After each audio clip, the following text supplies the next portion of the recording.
$1 billion. That's how much we spend every year importing food in this country. Food such as fresh fruits, vegetables, eggs, and meat account for $600 million of our billion-dollar food import bill. Imagine if that money stayed in the country. It would be ultimately trickling down to you and me. But can the Bahamas feed itself? Today, we'll find out. I'm Christina. You're watching You and Your Money.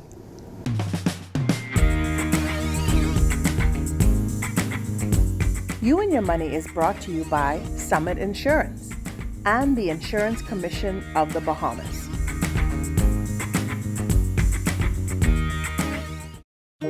Samantha's always on point. She doesn't miss a thing. When she signs up for any insurance policy, she reads all the fine print. She knows what's covered, what's not covered, and she's aware of her deductibles. When it comes to insurance, it pays to know your policy. Review every insurance policy so you know what you're covered for. This message was brought to you by the Insurance Commission of the Bahamas. Welcome to You and Your Money, everyone. Again, I'm Christina. I'm today's guest host. Can the Bahamas feed itself?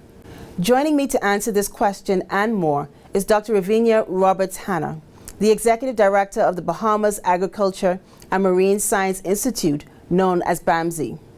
Welcome to the show, Dr. Roberts-Hanna. Thank you so much for having me. Bahamian soil is considered agriculturally poor. How are we addressing this issue? Yes, and so, over the years, we have tilled the soil and done what we can, and it's important that we now replenish the soil. And so we here at BAMSI, we're actually doing experiments where we're able to do soil remediation and really add more nutrients there. And then also now with these newer technologies in agriculture, people are growing without soil. And so they're doing things hydroponically as well. So there are lots of options that are out there to really be able to, I guess, in some cases, address the problems as well as circumvent those problems. Now, back in January at a Bahamas Business Outlook, you actually mentioned that, or provided us with some statistics, that in 1979, there was a little over 4,000 registered farmers. In 2019, there was a little under 1,000. What do you think led to this actual decline? And what is actually going to be done to help persons or increase the number of farmers today? Right, so that was a drastic decline in those registered farmers. And when you look at it, it kind of coincides with the opening up of tourism and the access to those banking jobs and office jobs. And so people put down the cutlass, so to speak, and they went into the office spaces. And so now we're seeing a turn. And of course, the events of Dorian and COVID have highlighted the need for us to be able to feed ourselves. Thankfully, BAMSI was born out of that need to really be proactive rather than reactive. And so we were established in 2014, and we've made great strides since then in trying to educate and train the public and other learners with the need to really grow one's own food. So how do you, when you think about the quantities of what persons are able to produce, and even you talk about, the onslaught of the backyard farming and things like that, what resources are currently available for local farmers or local persons who want to actually scale in production? Right, so there are resources available. Of course, we could always use more. I know the ministry itself, they have been distributing backyard farming kits. Okay. And for free for those persons who want to enter the field. Also, you have various other agencies and stakeholders that have provided funding as well. So you have the Small Business Development Center, Bahamas Development Bank. They've offered grants to really help jumpstart persons into that sector. And then, of course, you have BAMSI, who's here to provide the education and training components that really underpins all of the activities that are happening in this sector. Would you say that a lot of the information, I know you talk about the education and training, but is it starting even from the high school level, or you're finding that it's after persons leave high school that they're starting to get involved or interested in farming? Well, we're finding out when we started that a lot of people actually grow up with fruit trees in their yard. They had something, all right? And so they had some basic information about it. And so what we've decided to do, we've started with the preschoolers, the primary schools. We're working closely with the Ministry of Education.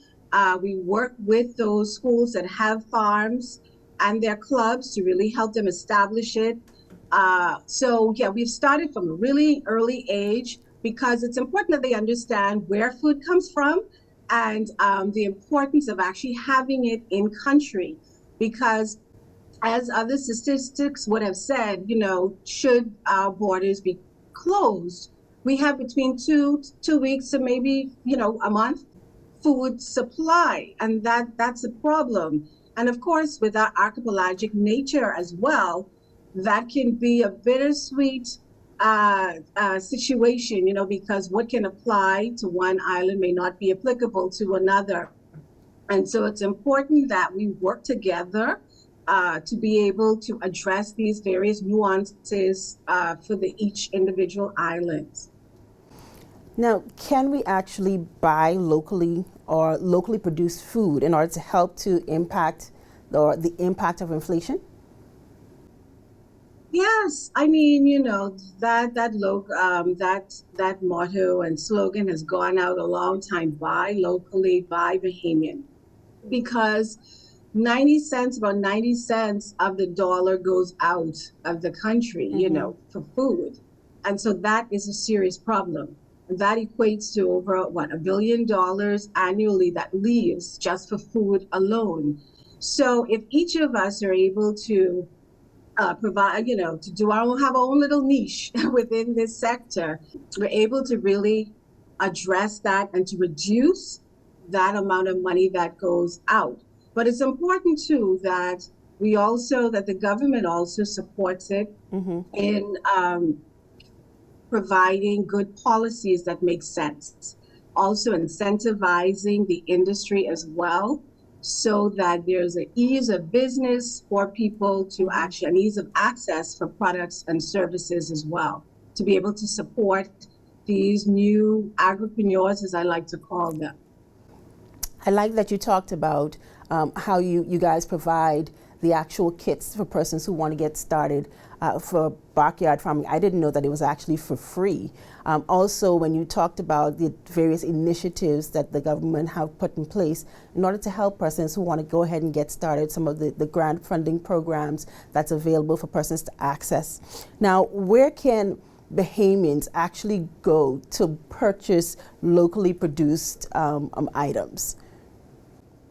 Well, if you look around, nowadays there's a lot of pop-up markets that are there. Then you also have the market on Gladstone Road. The local food stores, they've been very supportive of Bahamian products, as well as other local stores, restaurants. So they're there. They are there. The question is, though, we have to make sure that we are able to provide enough. So we have to be consistent for the needs, because we're not only providing food for ourselves, but we're also providing food for our visitors that are coming, because they want to eat what we eat. And so this is why there's so much opportunity out there for persons to enter this field, because at the end of the day, regardless of what you do, you have to eat. So once you understand that basic principle, you'll understand that opportunities exist. Wow. Well, thank you so much for sharing with us today this wealth of information with us and the listening audience today. Thank you so much for having me. This is You and Your Money. We'll be right back.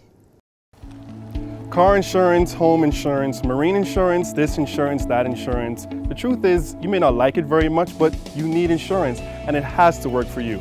That's why Summit insurance policies are designed with you and your life in mind, fitting your lifestyle and needs perfectly.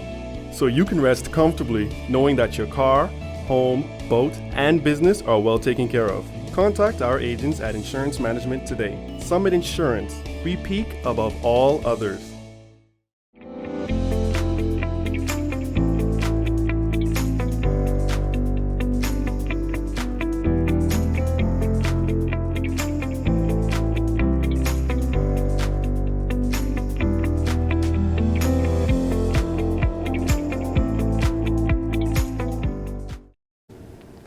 Welcome back to You and Your Money, everyone.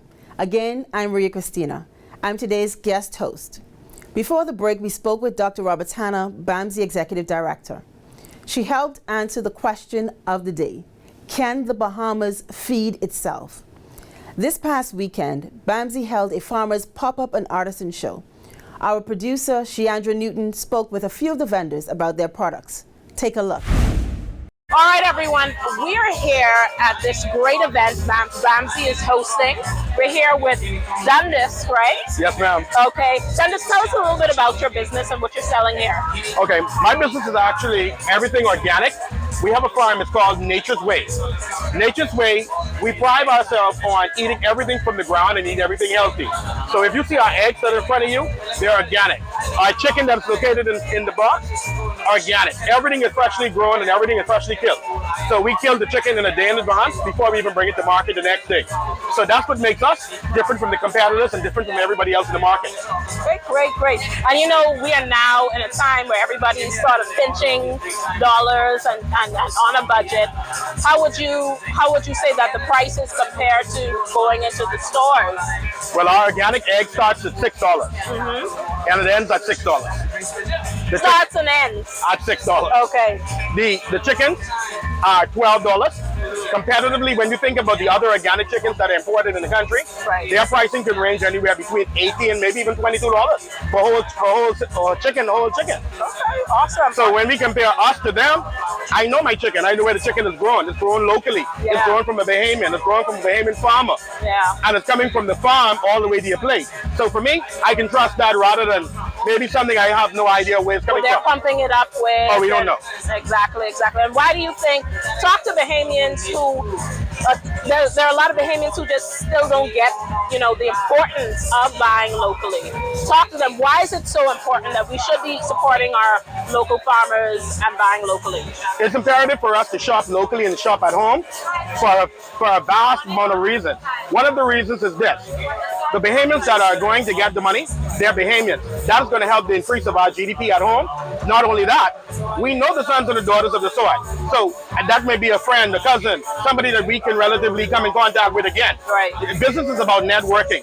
And here in the Bahamas, we seem not to really grasp a hold of what it really is. Every other country around the world, they buy their local brands. They buy their brand, they support their people. Why? Because we have to understand our wealth that we have in our country and restore that to our people. Not giving that wealth out to so many other persons that we can't get in contact with. It's very imperative to that, because the big brands, some of them we'll never get to know them. But I may know a brand that became big. When I look at the brand, I say, oh, that's the Mommy's brand. I know the Mommy's brand. Why? It's a local brand, it's a Bahamian brand, and I may know his cousins, his aunties, his sister. But the reality is this. We had something that is called Bahamianization. It's the pride of one's country, the pride of a people. And once we understand who we are as a people, we can't go wrong. Right. And it comes right back around to you, because I come and I support you, and then you come and you support you support my business. It was something so where outside of this event, how do we get in touch with you? Where do we buy your goods? Well, you can give us a call. We can actually deliver. Oh, you do? We do deliver. Okay. So the number is 467-9227, and you can ask for Mr. Taylor. Mr. Taylor, is that you or? Mr. Taylor is actually my cousin. Okay. He is going to be the one that's delivering to you. So it's a family business. It's a family business. Okay, awesome. We're located on Gladstone Road every Friday and Saturday to the farmers market. Okay. It's great. right next to agriculture. Yes. Every Saturday they have the big shebang in the back there. Right. Where local vendors come out and they showcase the best of what they have to offer to the Bahamian people. Okay, great. So, I mean, you can't beat that. It's organic. It's less than the stores, and plus, it's being delivered right to your home, so you don't have to leave the home. So, it's really important. Shop local. Shop Bahamian. All right, so we are here at 𝗪𝗡𝗧𝗛's Natural Juices. We are here with Barrington Bethel. You're one of the co-founders Yes. of 𝗪𝗡𝗧𝗛. Tell us a little bit about your business. Actually, what do you sell? And then tell us how you got started. Okay, at 𝗪𝗡𝗧𝗛, we sell native drinks made from natural fruits. That would be fruits such as the mango, passion fruit, soursop, etc. We also sell lemonades and a selection of bush teas. And also during the holiday season, we make and sell eggnog. Okay. And how did you get started? But 𝗪𝗡𝗧𝗛 was started in 2018.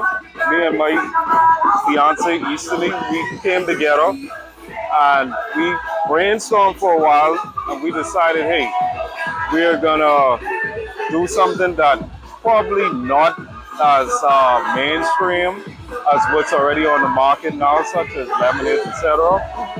So what we did was we came up with some mango juice. We had $60 a bag of mangoes and a vision. She said, B, if you make the drinks, I'll go and sell them. So, I love that. Right. So I made the mango juice and I gave it to 𝗖𝗢𝗡 to sell. She went out, she sold them, came back, said, hey, babe, this is what we made. And from there, we just started to incorporate different flavors, such as the passion fruit. That was the second flavor. Then we still ended up venturing into lemonade, but we wanted to do something different. We saw that there was no blueberry lemonade on the market. Blueberry, okay. Right. That's interesting. So blueberry lemonade became our third flavor, and then the guava. As you can see on the banner, we have the 4 flavors that started it all. That would be the blueberry at the end, the guava, the mango, and the passion fruit. And we have them right here in front of us as well, right? Yes. Okay. And so what do they sell for? The main set sell for $3 each, Okay. or 2 for $5. We have soursop that sells for $4 or 3 for $10. That's actually really good because I was in a store the other day and I bought some lemonade. It's a locally made drink and it was almost $10. Wow. And I was like, man, I want to support local so badly, but the prices are so high.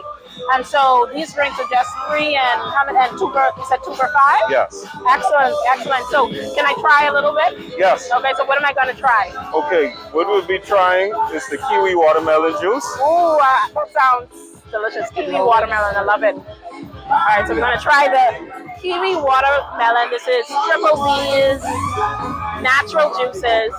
Let's see. Very natural. You can tell it has a refreshing, replenishing, very natural. Doesn't taste cookie, like where it tastes like it's made in a factory where it has a lot of syrup, Right. So I love it. It's really good. Not too sweet. It's really good. Because all of our juices are made with natural fruits, primarily sourced from farmers in the Bahamas. With a little alcohol. It probably would. With a little alcohol. This would be a good time. Oh, be a better time. We do have eggnog. Okay. Yes. Blended and unblended. Very good. Very good. So, where can people find you? You can find us on Facebook and Instagram, but our location is mainly off St. Vincent Road. Okay. We are currently home based, but we are looking to expand that we could mass produce our product. Okay, so you do have the capability if a small convenience store or pharmacy wanted to carry your product, you do have the capability to supply them with. Yes, as long as we get the raw materials from the local farmers, we could be in production all year round. Okay, great, great. So you heard it here. This is 𝗪𝗡𝗧𝗛's Natural Juices. They are ready and willing to partner up with some of the local grocery and convenience stores, pharmacies, anywhere that would sell drinks and juices such as these. So reach out to them. They are on Facebook. And then for regular consumers who just want to, buy your drinks, they would call you, or they would just call you, or they would come to the... They can either call or send us a message on Facebook or Instagram. Excellent. Trust me, it is very good. It is very good. And I wish you guys all the best. Thank you. Okay. Samantha's always on point. She doesn't miss a thing. When she signs up for any insurance policy, she reads all the fine print. She knows what's covered, what's not covered, and she's aware of her deductibles. When it comes to insurance, it pays to know your policy. Review every insurance policy so you know what you're covered for. This message was brought to you by the Insurance Commission of the Bahamas. Car insurance, home insurance, marine insurance, this insurance, that insurance. The truth is, you may not like it very much, but you need insurance, and it has to work for you. That's why Summit insurance policies are designed with you and your life in mind, fitting your lifestyle and needs perfectly. So you can rest comfortably knowing that your car, home, boat, and business are well taken care of. Contact our agents at Insurance Management today. Summit Insurance. We peak above all others. Welcome back to You and Your Money. Today, to help lower the country's food import bill, we want to encourage viewers to buy locally produced food. You and Your Money producer Sheandra Newton spoke with one local producer at the BAMSI Farmers Pop-Up Market over the weekend, whose food products show the versatility of goat pepper. So we're here with 𝗘𝗘𝗧𝗪, right? From the goat. So if you're throwing down in the kitchen and you need some great seasonings, some great spices, you definitely want to check them out. So we want to learn more about your products. What do you have here? Tell us a little bit more about it. Okay, here at the goat, we carry all goat pepper products. So all of our products are either 100% pure goat pepper or goat pepper based. So we have starting from like this little jar here, the smallest jar on the table, but it gives the most punch and kick. So that's 100% pure goat pepper powder. So with that, the goat pepper is not only heat, but it also is an excellent flavor enhancer. So whatever you add it to, you're gonna get that nice, almost like a fruity, citrusy flavor. So would that be good? Talk to me about some dishes that you would use that with. Basically, for the powder, I would use this on anything that I want a little kick in. But like, let's say you want to make some potato salad or some peas and rice, or even conch salad, some sauce. You would probably want to go with something like this. This is the goat pepper flakes. It's my version of the red pepper flakes. And of course, again, the goat pepper has much more flavor and kick than the red pepper flakes. Yeah. And what are we talking about in terms of pricing? The pricing, we have all of the packaged items are around $5. The goat pepper powder is $6. Our oils and hot sauce, we have hot sauce starting. We have three sizes. So we have the small, which is $6. The 5 ounce, which is $10. How hot is this? It's pretty hot. It's not the most hottest, but it punches a good kick. Okay. Yeah. So it's some people have a very low tolerance. Yeah, well, it'll be extremely hot for you. Okay. But somebody who's pepper tolerant, just like high, that'll be like drinking water to them. Yeah. So, but like I said, we have either from oils. Our oils are good for anything like sauteing, marinating, put it in on some. This is virgin olive oil. Okay. It's infused with goat pepper, and it's naturally infused. Wow. Yeah. Okay. And how much is something like this? Something like that is $11. Okay. Yeah. And then we have a coconut with rosemary and thyme infused in it. Okay. So, yeah, like I said, all the oils are very versatile. So sauteing, marinating, salad, soup, you name it. This would be nice on a salad. Yes, excellent. Then we have this one here, salt and vinegar. This is a popular one. This is my daughter's favorite. The only thing she hasn't put this on is a cereal. Oh, okay. Yeah, salt and vinegar. Okay, yes, she's like, Mommy, this tastes good on everything. She puts it on eggs, My favorite salt and vinegar chips are my favorite, so I'm assuming I would probably you would probably love that. Yeah. So we also have what is this? This is like a seasoning rub. This would be good for jerk and stuff. Or if you just want to season up some chicken or some pork chop and put it in the baker, good to go. Okay. Yeah. And then this is another popular one. People like kind of run me down for this one. Okay. So this is like lime and pepper. Oh yes. Yes. Very popular. It's basically my version of the lemon pepper. Right. So basically all you do is just open the package, put it on ready, your fish or chicken, whatever you want to season, let it marinate for a few minutes and you're good to go. And this is also $5 or? Yes. Okay. So everything is in one package with that. Okay, excellent. And what do we have? Do these look like some sweet treats? Well, in terms of sweet treats, I did the traditional Bahamian stuff like we would do peanut cake or benny cake and coconut cake, but I put a twist on it so it has more of like a gourmet to do. So and the treats, they have like a little bit of goat pepper in it. So but it's basically it has a little kick, but you can enjoy the treat at the same time. So this is the peanut brittle if you'd like to try it. Yes. I will never turn down food. I know your heat tolerance is low. Very low. But it shouldn't be bad. Most people tend to like it. Yeah, you could feel the heat. Yeah, you got a little kick. You still enjoy it. Yeah, that's very good. Very good. Yeah, so what else? What are these? We have the tamarind lollipop. We have I'm experimenting with the dilly, sapodilly. So the tamarind lollipop is quite popular, and we have a little passion fruit also. Everybody asks me, are you Bahamian? I hate dilly. Oh wow. How long have you been in business? Well, I've been in business just a little over a year now. I got started during the pandemic, not because of the pandemic, but it sparked from an idea that my brother actually, he wanted me to do pepper sauce. And I was like, everybody's doing hot sauce, so I didn't really want to do it. So from that, I came up with the idea of the goat pepper powder. And being the creative person I am, it's just like, ideas just kept popping into my head. And I wanted people to understand that even though it's goat pepper or pepper, I want to take one product and show the diversity of it, that you could use it in so many different things that people probably wouldn't even have thought about. Right. And let me tell you, like I said, I have a very low tolerance for pepper. And that peanut cake, I'm thinking, and I'm like, you want to try the Benny? Huh?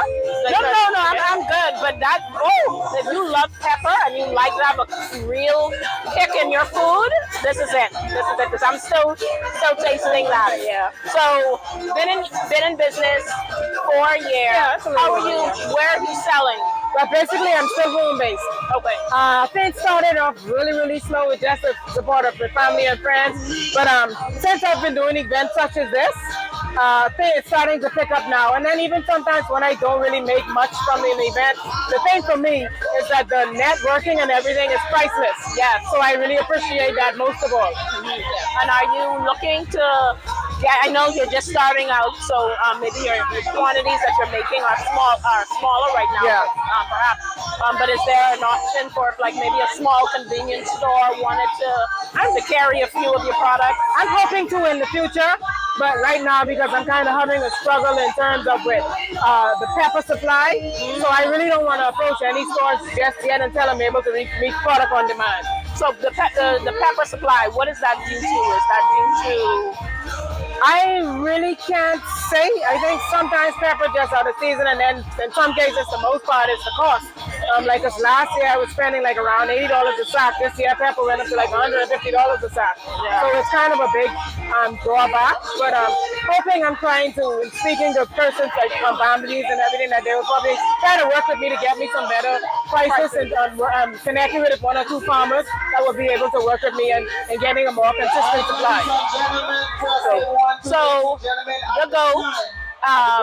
So they just call you if somebody wants to purchase from you. So they can just. So I'm basically you can find me on Facebook. I really only have a Facebook page now, so you can find me on Facebook, or you can reach me at 466-822. 466-822. Yeah. Okay. Excellent. Well, thank you so much. I actually really did enjoy the peanut cake. I really did. So definitely, when you want to spice up your food, it's the goat. Yes, the goat. The goat. Reach out to them. I'd like to thank Dr. Roberts-Hanna for joining us on the show today. To learn more about BAMSI, visit www.bamsi.org. www.bamsibahamas.edu.bs and follow BAMSI Bahamas on social media. Don't forget to tune in next week for a brand new episode of You and Your Money, and follow You and Your Money on Facebook. I'm Christina. Thanks for watching.